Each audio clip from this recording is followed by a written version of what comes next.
Welcome here to Wake Up Call with Dan Tortora on WakeUpCallDT.com, your one-stop sports shop, and on MixLR.com/WakeUpCallDT. I am elated to be here with you all this morning. It's my birthday, and I'm very, very excited. I love my birthday.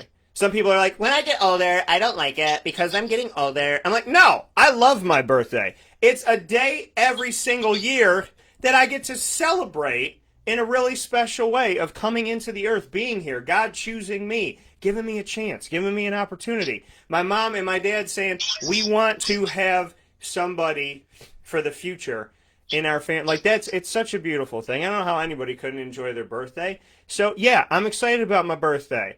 And I'm really, really, really, really, really, really honored. Y'all made me cry this morning. You're going to make me cry all day. I know it. It's fine. Julian made me cry, so he made me laugh so hard I cried. And then everybody else making me cry and whatnot. So I appreciate it. I'm here. It's Wednesday. It's October 21st. It's my birthday. I am 35. Born back in 1985 on a Monday at 8:37 a.m. here in Syracuse, New York. So I am so thankful to be here. The reason why we're starting the show a little bit back is because Julian and I were wilding out on the phone. But we're just laughing this morning, and I wouldn't change a thing. So thank you all for being patient. I love you all. I appreciate you all. Good morning. Welcome to Wake Up Call. You're listening on mixlr.com/WakeUpCallDT. You're watching on the Facebook.com/LiveNowDT. And you can find us on all of these social media platforms, Facebook at WakeUpCallDT, Twitter at CallDT, and Instagram at WakeUpCall_DT. Cafe Kubal Studios here with you every Monday through Friday from 9 a.m. to 11 a.m. Eastern Time. You can find out more at CafeKubal.com. 5 locations, pumpkin spice chai DT special. You can get it today in honor of my birthday and every day throughout the week at Cafe Kubal. So thank you to Cafe Kubal for being awesome and bonding with me in so many ways, including the pumpkin spice chai. We're jumping into the midweek blitz here inside of MonPosPopcorn.com's What's Poppin'. And then in hour number 2, as always, we will go off to fantasy football on a Wednesday and speaking with Mike Sofka, giving you fantasy football advice. So a lot of great stuff coming up, a lot of great things happening. I really, really, really hope that Julian and I can bring some of the stuff we said off the air gently on the air. It is my show, so I can do whatever I want. So, but I'm very happy to be here this morning with my guy Julian Whigham. Julian, how are we doing today? Hey there. Happy birthday, Dan. Happy birthday. Always a pleasure to be on. Thank you, brother. I appreciate that. And, before we go anywhere, I know I said it to you off the air, but, to have you on here and to have the midweek blitz with you, it's just an excuse to talk to you more. It's an excuse to have a friend who I respect and an analyst who I respect and, just somebody that I really do value in my life. It is an honor and a privilege to have you on the show every week, and it's an honor and a privilege to, more than anything, have our conversations and our time. We've prayed together, we've laughed together, we've done a lot, and I know that I told you off the air, but I want to tell you thank you again. Man, I appreciate that, Dan. I enjoy the time that we spend together. The time we get to talk like that. Talking football is great, but it's about having a chance to talk to your friends and stay close to people. And this has been one of the greatest experiences I've had. Just Syracuse football, anything in general. So I'm happy that you brought me on. I enjoy doing Wake Up Call with you. So thank you, if anything. Oh, I appreciate that very much. We have a lot of things to talk about. They're not happy moments. So there's Syracuse lost to Duke. We've discussed that they lost to Liberty. I've had this conversation, and sometimes when you look at sports and you look at the stat sheet, it doesn't tell you the game. Other times when you look at sports and the stat sheet, it tells you exactly the game. In the case against Duke and in the case against Liberty, Syracuse on the stat sheet very much told the game. And what I mean by that, and I'll start with Duke, is that Syracuse had the ball for 13 possessions. Duke had it for 14. Duke lost 5 of those possessions due to a turnover on downs, 3 fumbles that were recovered by Syracuse, and an interception. So they only had 9 that could have led to anything because they lost 5. So that adds insult to injury. 14 possessions by Duke, 13 by Syracuse. Duke has the ball for about 40 minutes, Syracuse for 20, despite having pretty much the same amount of possessions out there. And that's one of those things that really stuck out to me in that game is what Duke did with their time. Now, Duke, granted, can run the ball, but looking at that and seeing that, Julian, by the numbers, seeing 14 possessions to 13 possessions, 40 minutes to 20 minutes, with almost the same amount of possessions. Just what that says to you, what that stat, that spotlight means, and then knowing on top of that that Duke lost 5 of those possessions due to mistakes. Yeah, so when you see those kind of numbers, I mean, on the field, it's really interesting. When you lose the time of possession game, as a defender, the game feels much longer. Obviously, you're on the field longer, right? But for Syracuse, when you're turning the ball over in that capacity and you're losing all those possessions, there's from Pro Football Study Hall, you lose in the college game. You lose up to 5 points when you turn the ball over, and then it counts as a negative stat to your offense. Like, you take those points just off the board for you. And for Syracuse's offense, you really can't afford to be giving the ball away that often. You're really trying to maximize the amount of points that you're putting up, and to give the ball away so often, it's not like these turnovers are forced. More often than not, it's either like a fumble. I think is more of an offensive mistake. I think interceptions are typically more of an offensive mistake.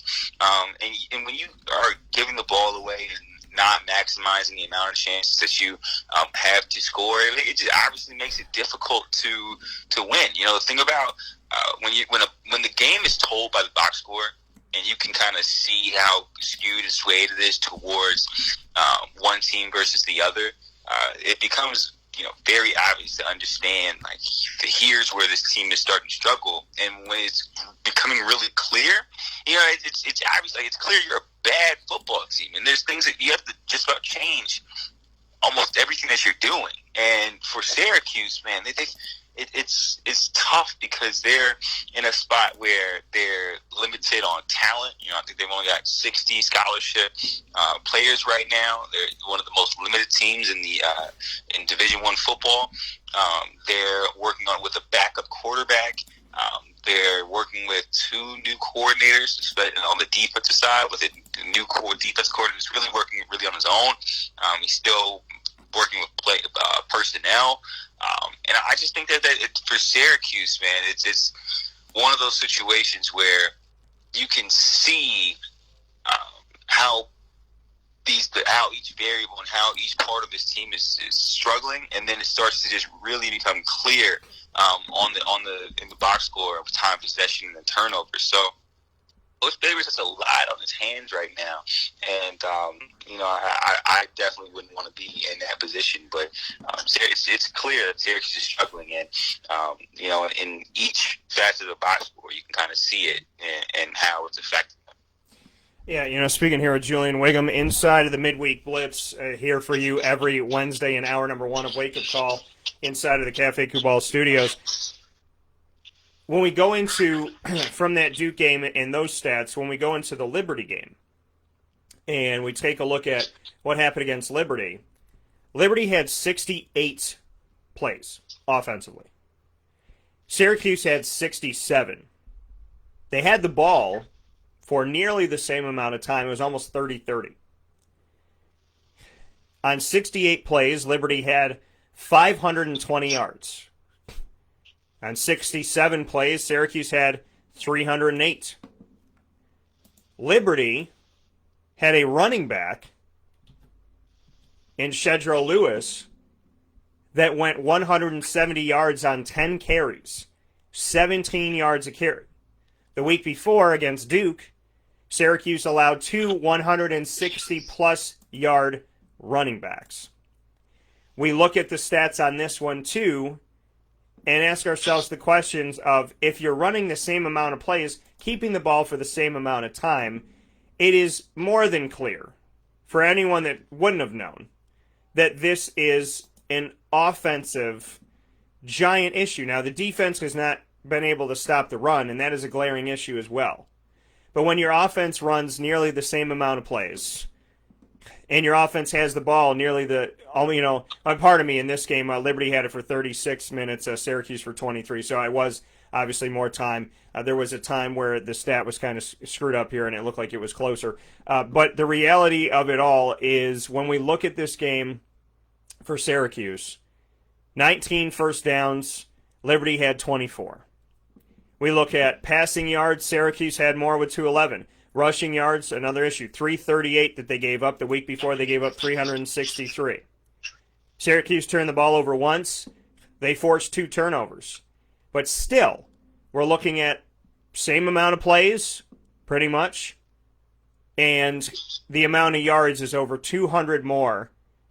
Big-time plays given up, all Syracuse giving them up. Liberty not giving up really much of anything.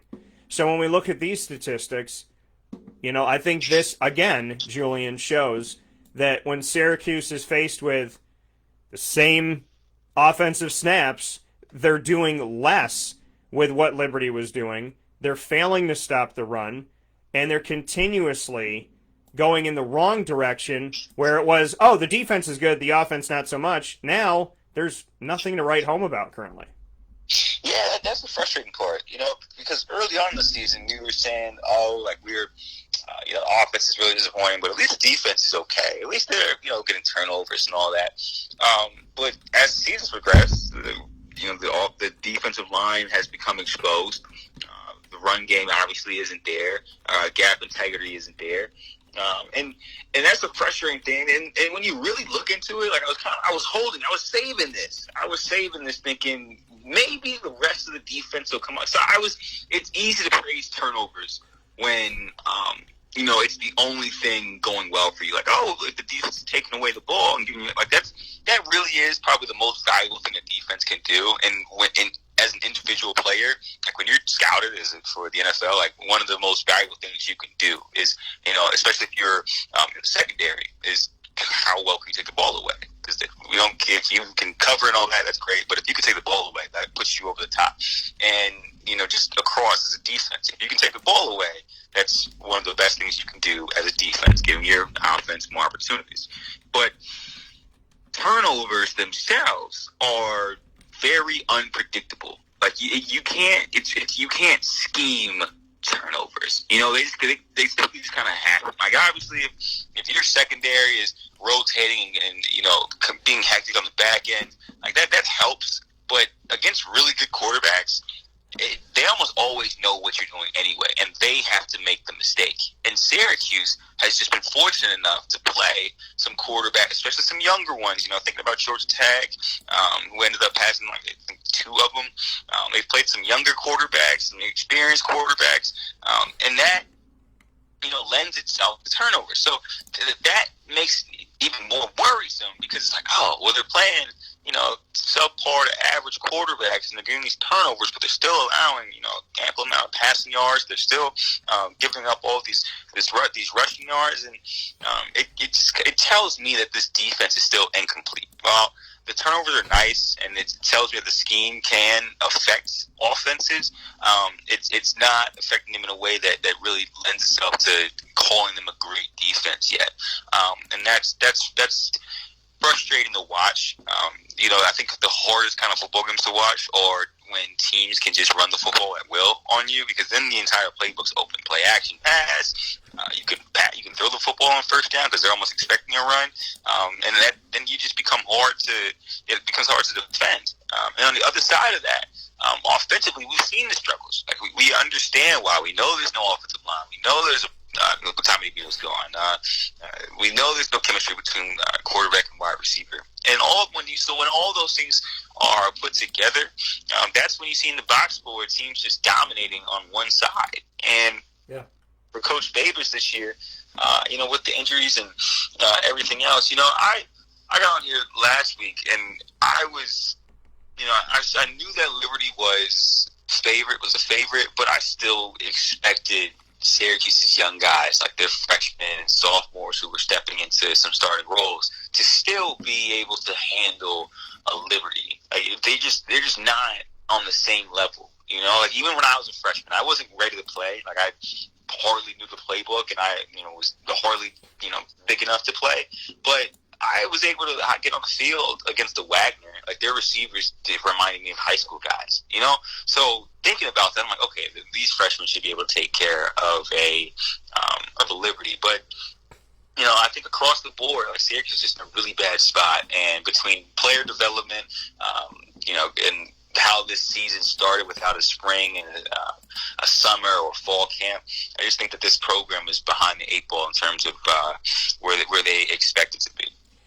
Well, I think what we're realizing, to your point, Julian, is that a team that's behind the eight ball due to Corona was already behind the eight ball.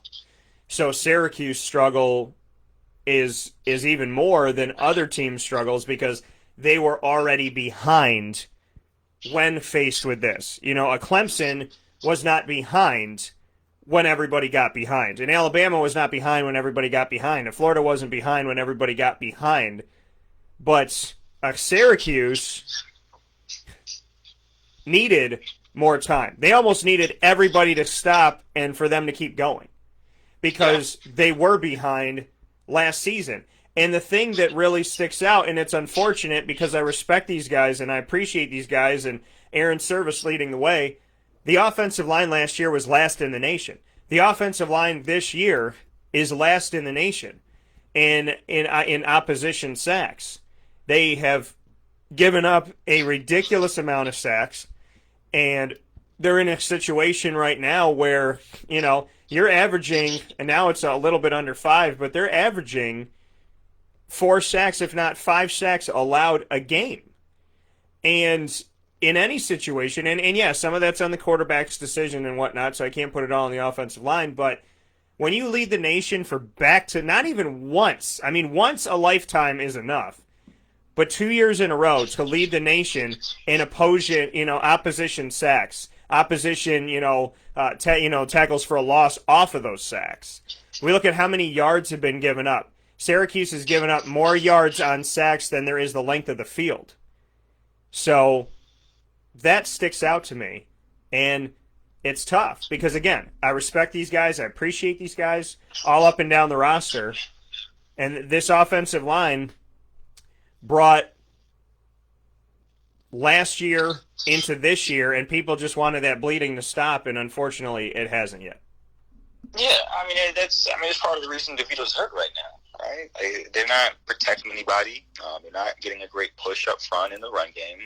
Sean Tucker has been a blessing in disguise. I think he's going to end up being Syracuse's running back of the future. I hope he continues to get more and more touches as he develops. He's a freshman, right? Yep. So I hope that he continues to get touches. I think he's been one of the most valuable pieces, if not the offensive MVP this year. He's been, really kind of the only thing that's worked for Syracuse up to this point. But, yeah, when you've got an offensive line who can't protect, that's kind of the lifeblood of your offense, no matter what you do. If you're a power run team, if you're a pass first, a spread, one back, whatever, or pistol, whatever kind of offense you think you want to run, it starts with your offensive line. There's no offense that can be successful without it. We played teams. I can remember scouting back in the day. One year, Wake had a really bad offensive line. Like the coaches almost knew we were going to win the game because their offensive. Like once that unit begins to struggle, coaches begin to tee off on that. I think that's what we've seen from defensive teams against Syracuse. They've taken advantage of that. They blitz a little more than they typically do. They'll run a little bit more zone on the back end because they think they can just sit and wait for an errant throw. And I'm beginning to wonder what the challenge is for Coach Babers, like directly. I wish I could ask him. It's just like, what's the challenge in finding offensive line talent for Syracuse University? Is it because I've noticed that their offensive line, like in terms of who they brought in, has been slow. Like there haven't been many, and development so far has been slow. It hasn't been where you expect it to be, and that puts you behind, especially in the ACC. The only way for Syracuse, when they're not going to get the most talented athletes, running back or wide receiver, cornerback, safety, whatever the case may be, you have to focus on the interior and your offensive line development. I look across the country, and I've always seen, especially those little academic schools, the offensive line is always the smartest unit on the team, by the way. But I've always seen more academic schools, so Duke, Northwestern, Stanford, those places, they really focused. Like they became good. At least Duke had some pretty decent years when their offensive line was one of the better units in their conference. And I think that's a recipe Syracuse may want to follow in terms of finding some success in the future. So they you got to have one of the best offensive lines, and that's got to be a major emphasis for this program, because when you're not getting the best talent, you've got to be a great developer. And I haven't seen that from Syracuse so far in terms of development at any position, really. And I think that needs to change. Coming from Julian Whigham here with us this morning. Midweek Blitz is what we have going on every Wednesday to start off the broadcast of Wake Up Call with Dan Tortora, here with Julian and myself inside of the Cafe Kubal studios, hanging out with you here, speaking on Syracuse football. Well, thank goodness after those really, really, really tough opponents of Duke and Liberty, Syracuse catches a break by going on the road to Death Valley against Clemson, the number one team in the country. If you can't beat Duke and you don't beat Liberty, what in the Sam heck do you think is going to happen in Death Valley? And I know people say to me, they're like, Dan, come on, man, we could do it. And, my job is to be honest with you, okay? I'm a 0.1%er of the media. 0.1% of the media tells you the truth. Hi, that's me. I also think that's Julian. So, we're in the 0.1%.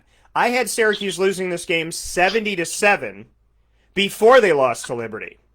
And then Georgia Tech lost 73-7, and I went, see? And I was just like, hello? But Clemson has a 99.4% chance of winning this game, is what I'm seeing. The lines on this, the money line on this game, Syracuse is plus 2,000. You bet $100 to win $2,000. Clemson's 10,000 or negative 10,000. You have to bet $10,000 on Clemson just to win $100. Against the spread, Syracuse is plus 46. Over under is 62.5. Clemson is favored by an egregious amount of touchdowns. Julian, thank goodness this was the next game up. Thoughts? Yeah, so I'm telling you, I was almost expecting maybe some COVID news or something out of Syracuse. Like, yeah, we can't play this game.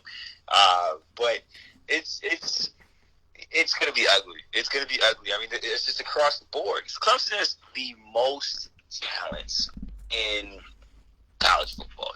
Alabama's been, great for a number of years. Ohio State, always seems to have like 4 first-round draft picks. But Clemson has just top to bottom been created the best program in college football. What Dabo Swinney's been able to do over there is incredible, and I hope it becomes a blueprint for Syracuse in the future. If anything, I hope Syracuse, like this, whatever is coming to them Saturday, I hope they learn from it. I hope that not the players, as from a player perspective, the goal is, I always love playing Clemson, by the way. Like, even if when we weren't favored by much, like I always favored Syracuse just because I thought it was one of those things where, you can learn. Like you can compete and measure up. And if you focus on like just that little bit of improvement, you're there.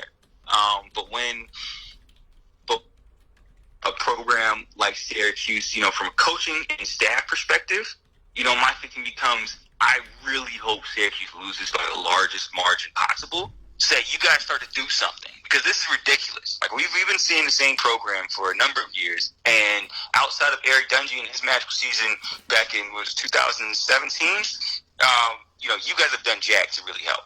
It begins with an investment of resources and starting to do things that attract players and increase the product and create a better product. I've worked in sales for a little while, and part of sales is, if you can't sell it, you need to improve the product. And that's something I think Syracuse, in terms of where the recruiting is, being near the bottom of the ACC, I think they're having a problem selling their program, and it's time for some more investment. The Dome was nice. Back when I was playing, the indoor facility was nice, but it takes a little bit more than that. Syracuse, or college football, is an arms race, and I think they need to start doing a little bit more to entice the 17, 18-year-old players. So, if they follow Clemson's blueprint, which is just putting resources into a program and believing in a guy, I think that they may be able to start taking some steps in the right direction. But this game Saturday, man, I'm going to watch this with one eye, because I'm concerned about the health and safety of Syracuse football players. Oh, it's funny, because I think most Syracuse fans are going to watch it with two eyes closed.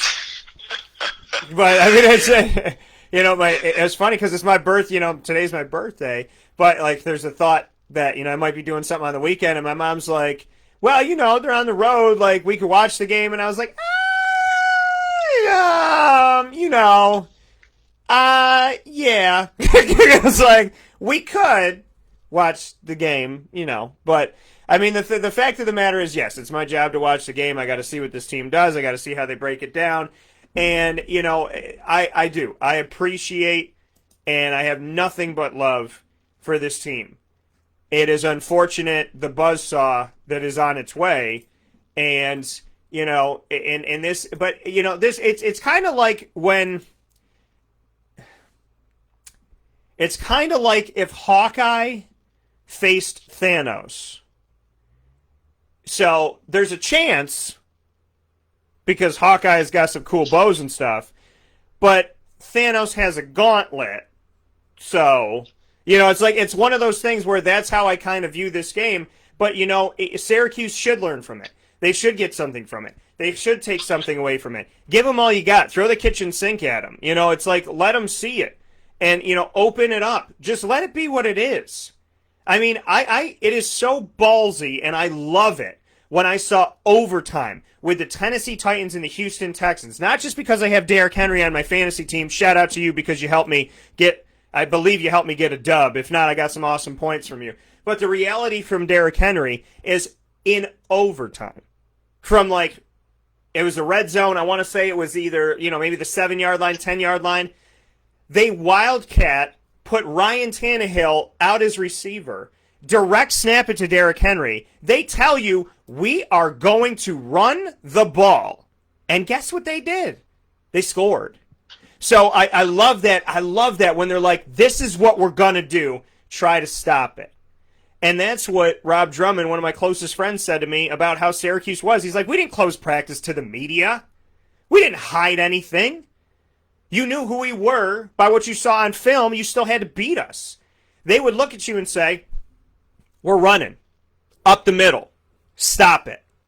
And I love that. I love that. And when I saw that from Derrick Henry, I was like, damn, I really, really would love to see some of that in Syracuse. Just a little bit. Just a sample, right? When you get that cologne and it's free and you get that little vial. Just a little tiny bit of that flavor. A little tiny bit of that positive smell. To see a Syracuse team go, you know what? Screw it. We're not doing this, that, this is what we're going to do. This is what Rex is really good at. A great coach knows that when his team dwindles down due to injury that he can't control, due to a virus that he can't control, a great coach knows his first string, second string, third string, 10th string guy. He knows his walk-ons. He knows what they're capable of.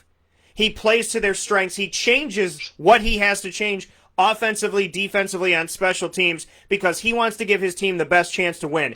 A great coach goes back to the lab and creates a new formula when the one that you're using isn't working. That's what I want to see. Yeah, I agree. I mean, I think it's about adapting to the players that you have, and the personnel you have, and try and make a game plan out of that.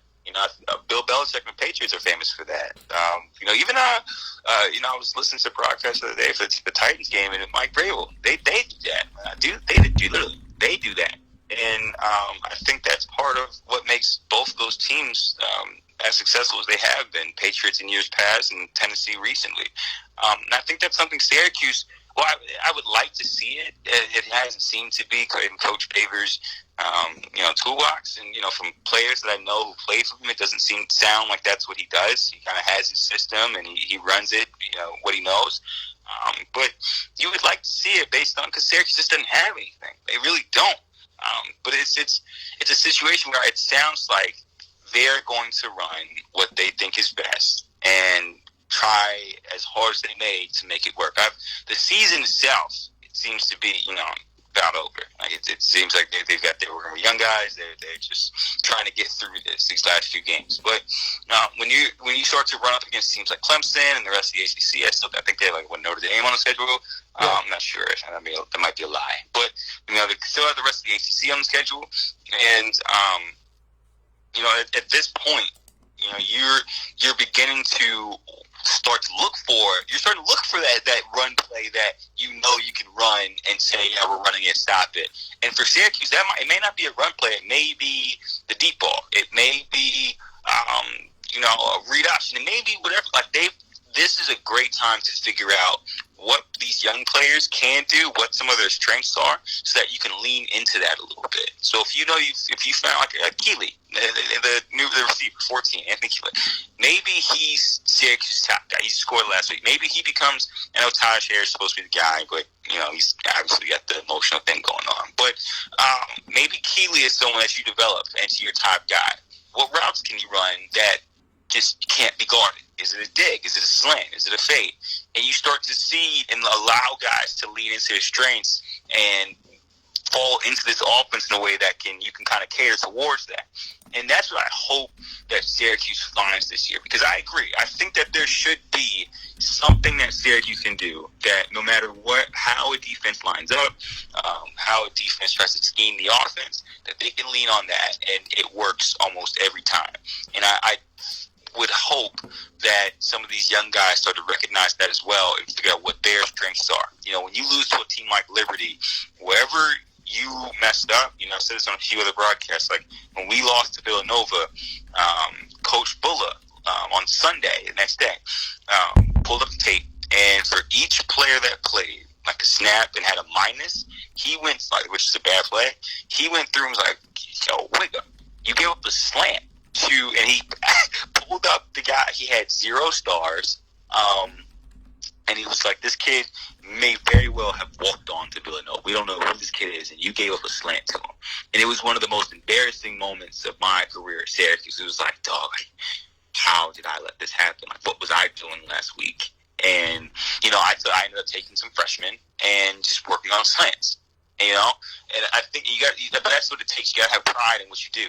So I hope that the loss from Liberty incentivize guys, both players and coaches, to be a little bit better in what they're doing, so that when you're trying to lean into some of your strengths, you understand what they are, and you understand where your weaknesses are, and you can play to those things. So it's while the season may be lost, there's a lot to gain from these reps, and this is kind of coach speak, but it's true, is you're just hoping that guys improve throughout the year, so that when you get into the off season and you can regroup and start taking some transfers, you have something to build on versus starting from scratch. Yeah, speaking here with Julian Whigham inside of our midweek Blitz that we do every Wednesday in hour number 1 on Wake Up Call with Dan Tortora. Julian and I talking about Syracuse and where things are at right now. I just got to ask the question, does Syracuse cover the spread?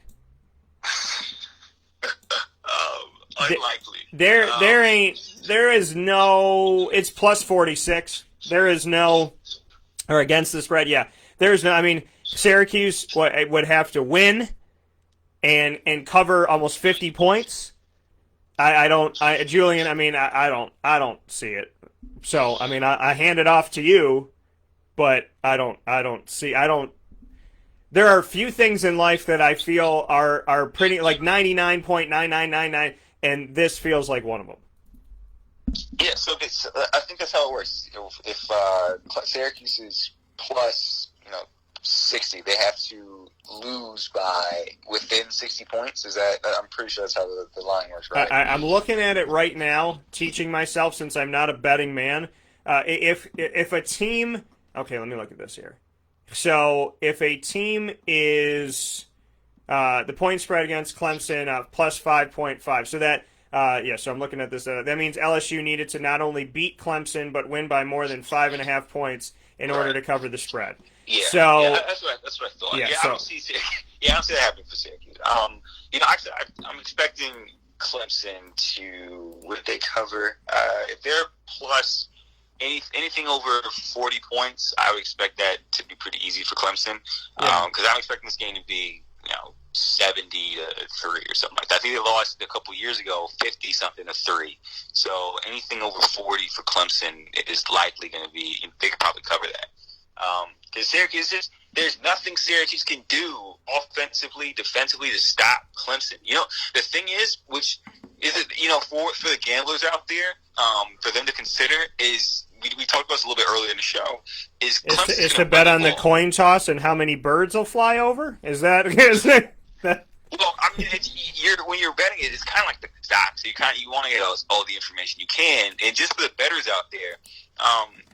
Clemson's going to run the football. So this game's going to be a little bit shorter than some of the other games they played. They're going to run the football for most of the game. And if it breaks open, especially early, which it should, around the first quarter, I'd imagine this game's probably around 21-3, 28-3 in the first quarter. They're going to run the football for the rest of the game. They may not throw more than 15 passes. So knowing that, Clemson's scoring output may drop around the third or fourth quarter, and Syracuse may have a chance. Once they start putting backups in, Syracuse may have a chance. I'm really going through this. Syracuse may have a chance to score around the end of the fourth.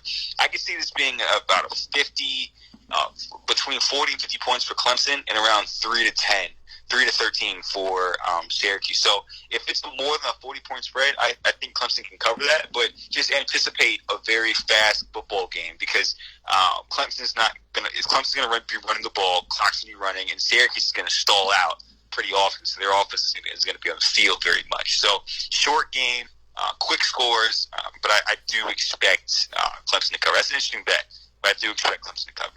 Well, I almost feel like Clemson's going to be like a team toying with Syracuse. Is like they'll let them complete a few passes and then they'll be like, my turn. You know what I mean? Like I feel like they'll kind of, okay, yeah, we'll let you feel a little bit good about yourself, and then we'll just pick this off because we could have picked it off 2 plays ago. Like and it's no disrespect to Syracuse, it's just where Clemson is at, and that's the reality to me. Like I almost feel like Clemson could toy with this. It's almost like a lion circling its dinner, or a tiger, there you go, circling its dinner, circling its prey, being like, yeah, I know, I'll let you sit there and think that I'm not interested. And then they're going to get after it. I mean, Clemson, and this is, and I think the saddest thing for me is growing up in Syracuse, being here, and coming back here to build my company, covering Syracuse for, it'll be 18 years that I broadcasted next month, and I've always talked about Syracuse. This is one of the few times that I can tell you without many shadow of a doubt that I have no thought that Syracuse will win this game. And it's really hard for me to say that because, as much as Syracuse has struggled in the last decade plus, I can't sit up here, and I haven't sat here on the show. You can check the tape. And said, oh, yeah, this is definitely, like, don't even think about it. There's been maybe a few times, maybe when they played Clemson in the Dome, and I'm like, I don't think there's, really any chance that they're going to get this one. But the reality to me is the thing that kind of sits with me the most this morning is the fact that this is one of those games where I honestly do not think that Syracuse I mean, I would baffled is not the word. Astounded was not the word. And I think that that's the thing that really hurts the most is seeing where this program is at right now and where it was supposed to be at this point, to say that I don't think that there is much of any type of shot here that Syracuse is going to win this game. And that's something that I haven't had to stomach for a really long time, and unfortunately I'm stomaching it this morning. Yeah, I mean, it's if they were healthy. I mean, that's the thing. When we were thinking about Clemson back in 2016, I had a sense that I wrote a column saying that Syracuse could win that game, and my sense was just I remembered that atmosphere was like when we played Missouri back in 2012, and I sensed it again in 2016 with that Clemson team in Syracuse, 2016 in Syracuse. And, when Syracuse was full strength at the time, that was when Coach Favors, he had probably one of his best game plans at Syracuse put together. And Syracuse, I think that was one of their more talented teams. They didn't quite put it together that year in 2016, but in they finally came together in 2016. They had a ton of talent. They were full strength, between Irv Phillips and Grizzly Esteem, Steve Ishmael, I think it was. Like, they just had a lot of guys. And that's when you can kind of say, hey, well, Syracuse has talent. It's just a matter of putting it all together. And in that one moment, it did. This year, Syracuse they don't have any other guys. They're working with their JV team, a backup quarterback. And even if Clemson were to lose their quarterback again this year, which has happened years past, the game close, I don't see that becoming, even if they were to lose, I don't see that helping Syracuse anyway. They just don't have the ammunition to, keep this thing close. Again, it's one of those things like as a bettor, you're kind of thinking about how game flow can affect this game. Will it be faster, shorter? Will there be more rushing yards or whatever? Like, those are things to think about, I guess, to make the game fun. Like, how many rushing yards can Clemson rack up this week? But outside of that, I just don't think Syracuse is at a place right now. If they lost to Liberty, they're at the ends of competing in FBS football right now, and to think that they're going to, compete with someone at the top is a bit ludicrous to me. Yeah, I don't see it. Here with Julian Whigham this morning on Wake Up Call with Dan Tortora. And listen, this is a positive show. This is a happy show. You guys know that. I have to tell you the truth. That is my job. My job is to tell you the truth. I know that a lot of people, I was dubbed one of the most positive people in Syracuse when it came to the media, and I was like, well, I'll take it. I would like to think I am a positive person, and I've worked hard to be that. So, the reality of it all is I just don't see it happening in this game. And folks, if I did, I'd tell you, but I just don't. And it's unfortunate that this is where Syracuse is at right now. Dino did say in the press conference this week, he did say that he hopes to be here to see this team turn it around. That's the first time that I've really heard any signs of Dino having a notion that he wouldn't be here. So, and I'm not trying to create mass hysteria or anything like that. It's just the reality of him saying, I hope I'm here. He said, I'm paraphrasing, but he said, I hope I'm here to neener, be able to rear his, shake his head at people saying we did it. So, it's not working currently right now, and it hasn't been working. And outside of one season and a man who's a true dog who would literally jump over anything and everything, I'm going to look right at the camera when I said this. I told you. This is like a parent that's like, this woman is crazy or this guy is crazy, don't date him. Come on now. When somebody looks at you and goes, I love the atheism, and you're like, whoa! So, you know what I mean? You're free to be whatever you want to be. I believe in God. So atheists tend to not think that I'm fun. But the reality of it all is, I guess that's a good way to put it, Julian. They don't think I'm fun. But the reality of it all is, I'm looking at you right now, okay? I'm looking at you. And I'm telling you that the reality of what's going on is simply this. I said, do not take in Eric Dungy and not appreciate him. Do not take in Eric Dungy in his final season and treat him like he doesn't matter. Appreciate him while he's playing because you're gonna miss him when he's gone. Don't wait until he walks out the door to understand what you had.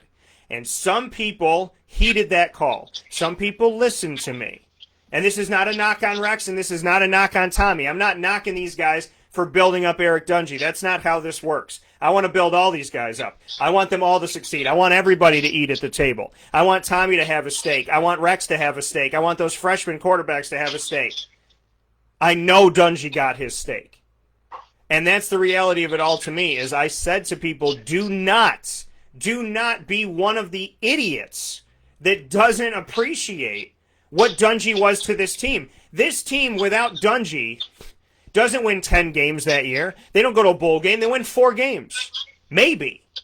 Eric Dungy is somebody who comes along once, and then you don't see him for a really, really, really long time. You know the last time Syracuse sent a quarterback to the NFL that stuck? It was Donovan McNabb. It has literally been more than 2 decades since Syracuse has sent a quarterback to the NFL. Somebody who I deserve to be there, who I believe deserves to be there, is Eric Dungy.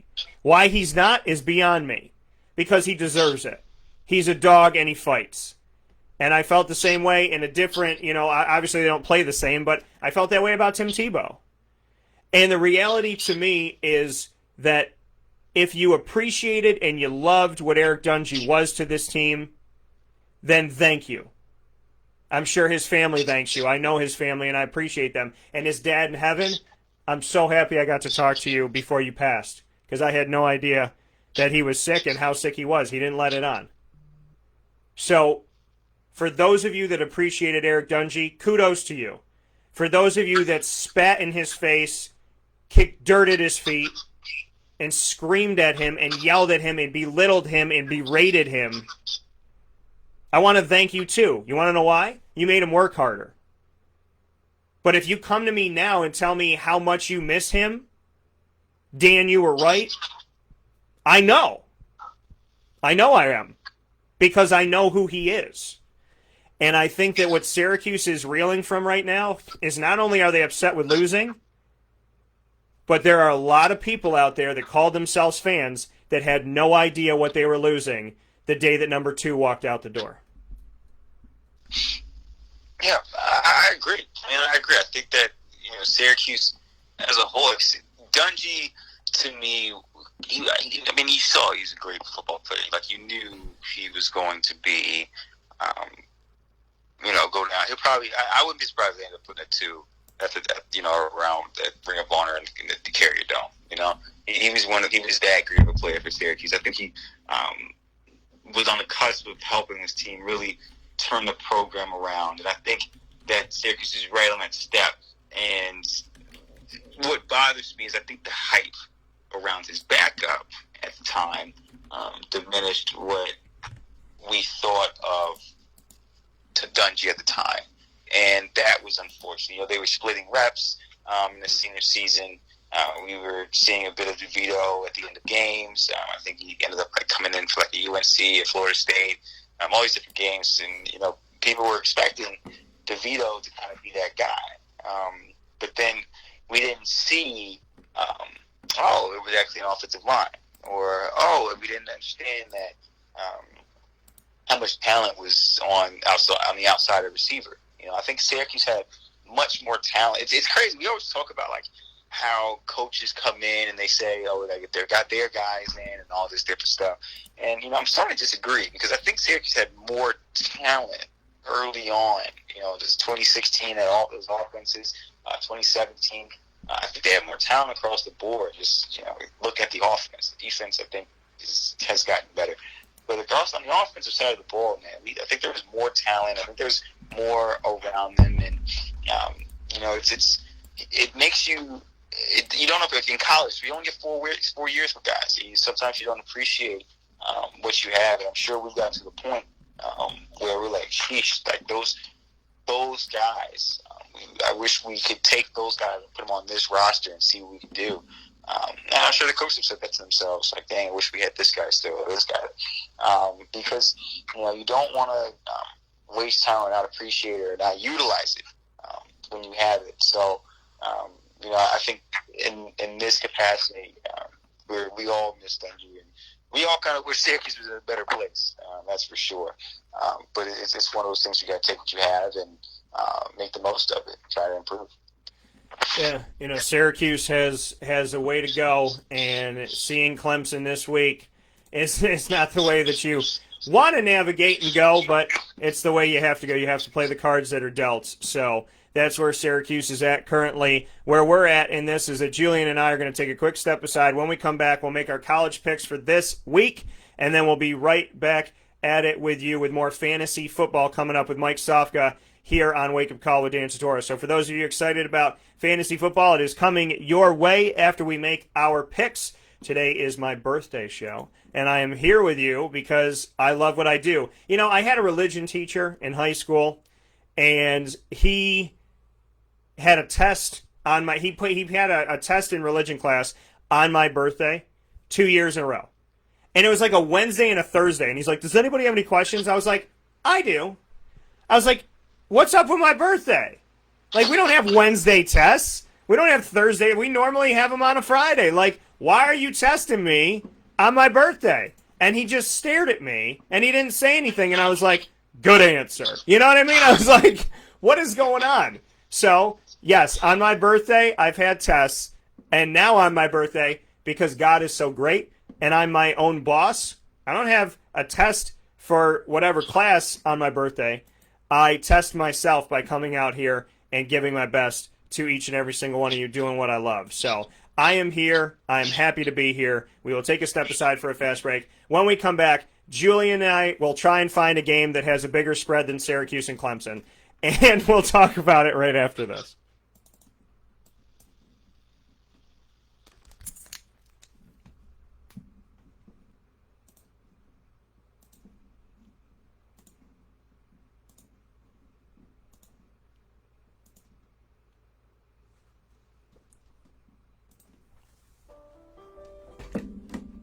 Avicoli's Restaurant, located right at the corner of Route 57 and Wetzel Road, is proud to be your local neighbor, growing with you for over 20 years. We're open 7 days a week for lunch, dinner, and drinks. For takeout, delivery, or catering, call us at 315-622-5100. When you order online and use our promo code AVS10, you will save 10% on your online purchase at myavicolis.com. And make sure to join us monthly for our live on-site broadcasts centered around Liverpool athletics. Avicoli's, your local, trusted neighbor right at the corner of Route 57 and Wetzel Road.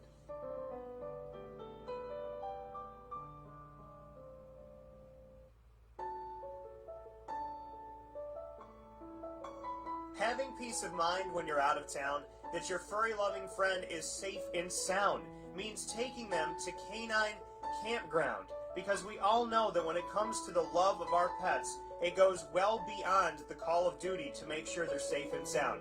Right, Lily?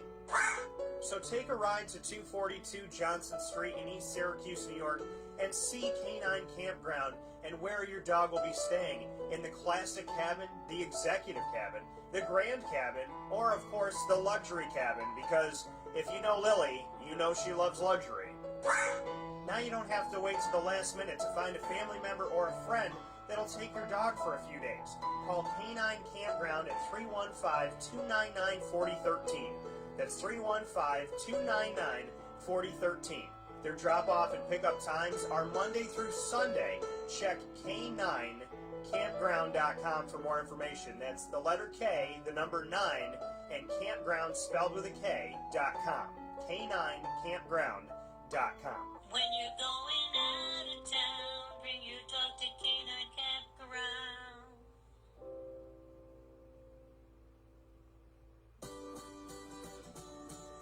Trapper's Pizza Pub, located on 5950 Butternut Drive in East Syracuse. Right off of Bridge Street is your local community supporter right around the corner.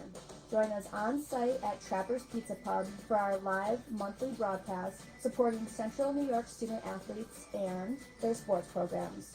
call 315-438-4444 for more information. And find us on Facebook and Instagram at Trappers Pizza Pub. Trappers Pizza Pub, your local community supporter, right around the corner.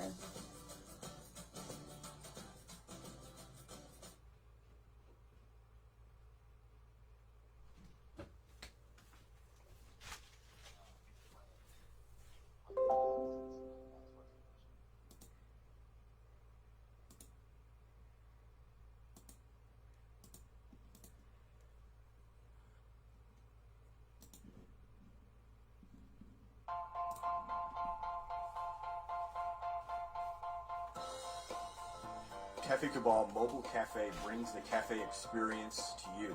We'll roll out to your neighborhood or office, ready to serve our locally crafted espresso bar to our loyal patrons. Inquire at cafecabal.com. Cafe Cabal, coffee for the soul.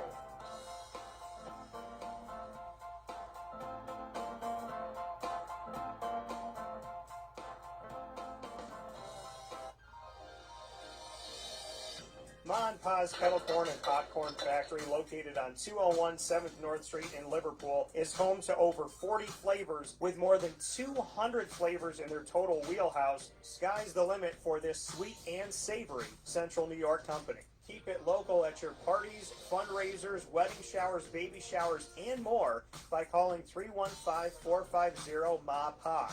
That's 315-450-6272 for popcorn bars with custom flavors and colors at your upcoming event. Make sure to visit them on 201 7th North Street in Liverpool, New York. And for more information, go to maandpazsnacks.com. Ma and Pa's Kettle Corn and Popcorn Factory. How corny are you?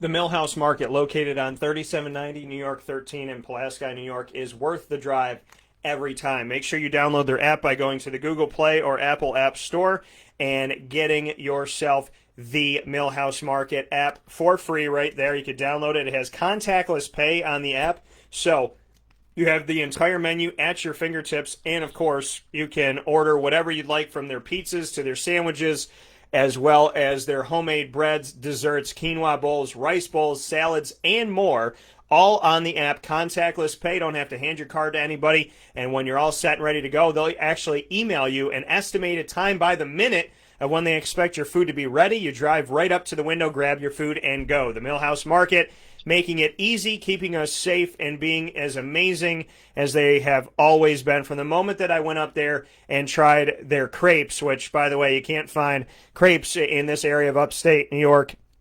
Really hard to find anything like that around here. And so I tried them that day. Then you come back and I got the bee sting pizza. Then I tried some of the sandwiches, and I had the Cobb salad and the maple brownie and the M&M cookie. I got to tell you, as somebody who has had different flavors all throughout this menu, the Millhouse Market is truly second to none. They are special, they're wonderful, and I appreciate everything that Rebecca Alford and the entire team does. So shout out to each and every single one of you at the Millhouse. If you haven't heard it today yet, you are very much appreciated.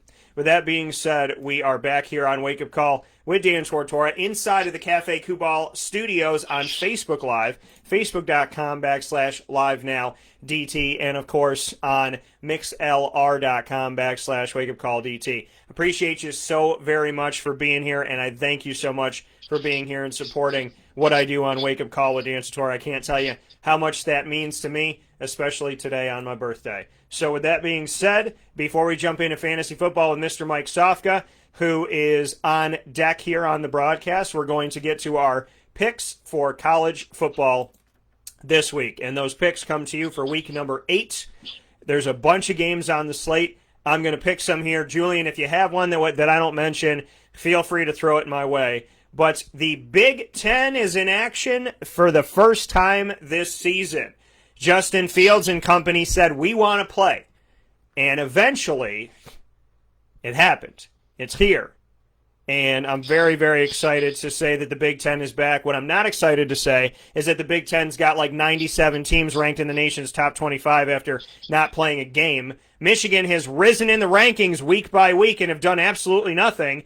If you can rise up in the rankings by doing nothing, well, then why doesn't Syracuse go, you know what, we're not going to play Clemson. and put us number 24. It's ridiculous to see teams rise in rankings when they're not even on the field. Now they have a chance to show why they're in the rankings or why they shouldn't be. The Big Ten is back, and Nebraska is playing Ohio State. The team that had the quarterback that put out a petition, Ohio State, with Justin Fields, and the team that allegedly thought about playing with another conference and got told, if you do it, you're out. Nebraska. What do you think about this one, Julian? Yeah, so obviously I think Ohio State's going to win the game. Justin Fields, I'm interested in Justin Fields' Heisman campaign. He was supposed to, before the season was shut down, he was the favorite to win the award. And I was looking forward to seeing him play a little bit more this season. I didn't really catch too much of him until the college football playoff last year. But I really like his game.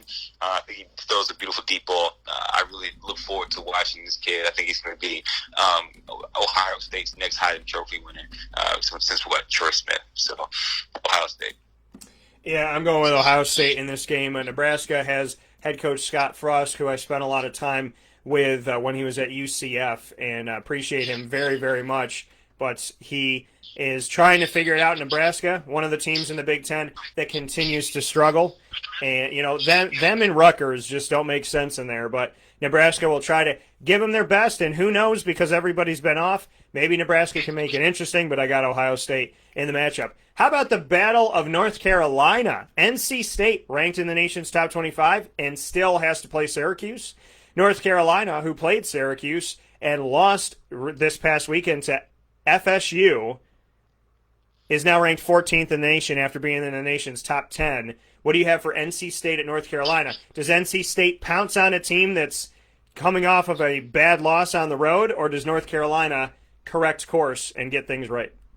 No, I'm liking NC State for this one. Usually, it's interesting.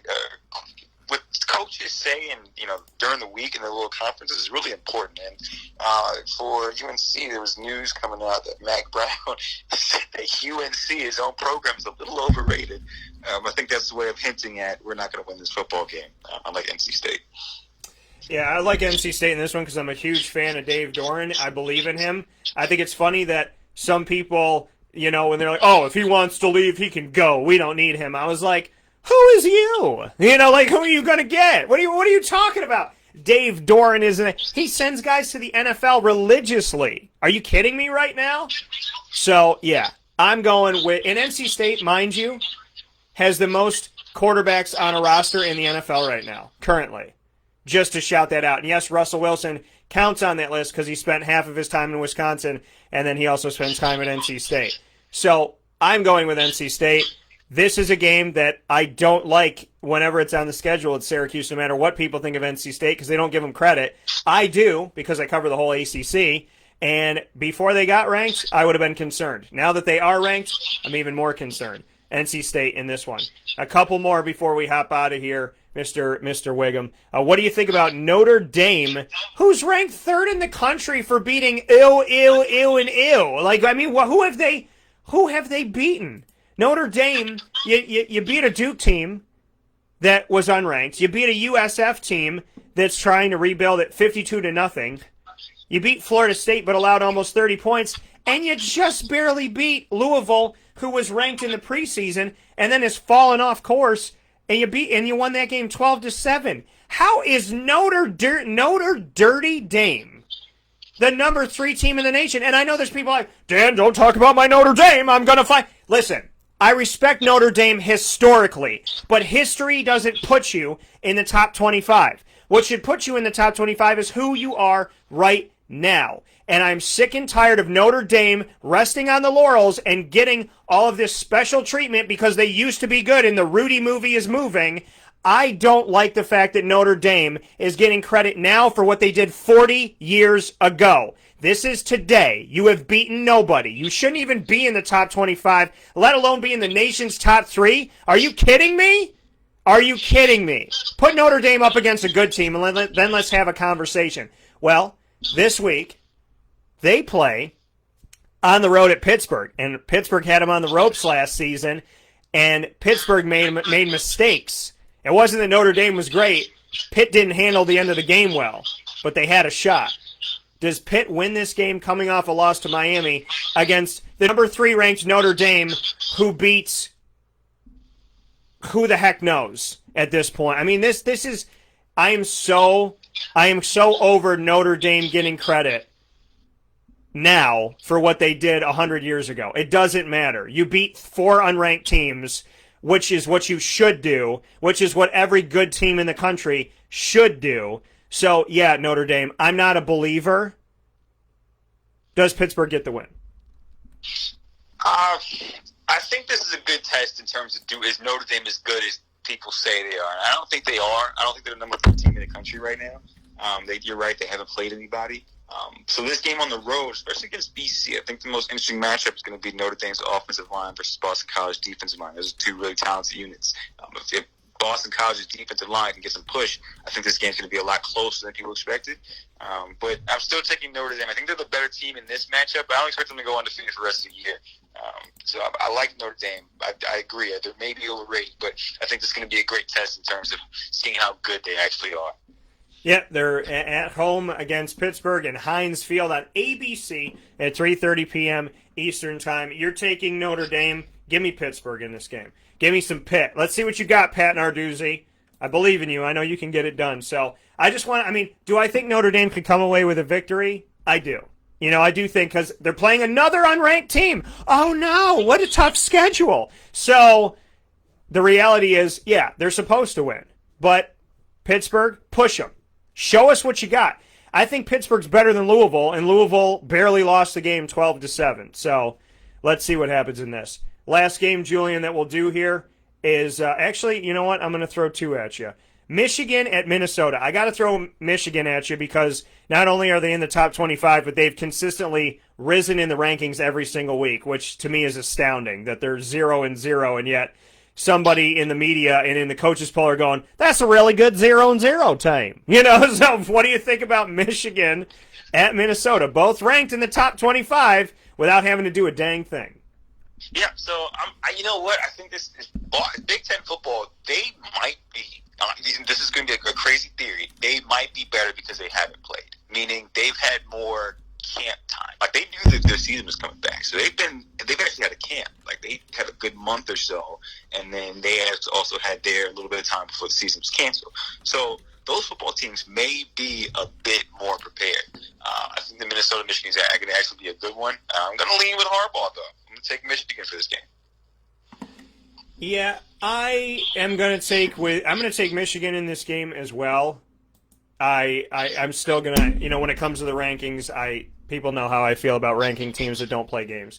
So that just shows you more than anything that what you thought was rigged is 150,000% rigged. Because why put Ohio State in the top 5 unless you're trying to push them to the college football playoff? And maybe they end up there. I respect Ohio State. I just don't think they need to be ranked when they haven't played yet. I will take Michigan in this matchup. Syracuse at Clemson. I had to ask you, Julian. What are your thoughts? Yeah, man. I think we all know it's going to be Clemson. My hope is just that Syracuse doesn't lose any more players, man. I just hope they can live to the rest of the end of the season relatively healthy. But yeah, just get out of this one healthy, and I'll be happy. That's a win for me. Yeah, that's what we got. So with that being said, that does it for this week's edition of the Midweek Blitz here on Wake Up Call with Dan Tortora, inside of the Cafe Coupal Studios with my guy, Julian Whigham, my co-host every Wednesday for hour number 1, and we always roll a little bit into hour number 2. So, Julian, I want to thank you for, more than anything else, your friendship, our laughs, and all the conversations this morning, and always. So, thank you for all of that. You got to get up here. I got to get down to Miami and that area and have some fun. So I look forward to seeing you soon. I don't care who gets to who first, but I do appreciate so much everything that we've been able to share in our bond on and off the air. So on my birthday, I am incredibly grateful for you, and every other day of the year, I am just as grateful. I appreciate the kind words, man. I'm thankful that you always have me on, man. I really appreciate it. And I hope you have a great birthday and the rest of the day, man. I'll catch you later.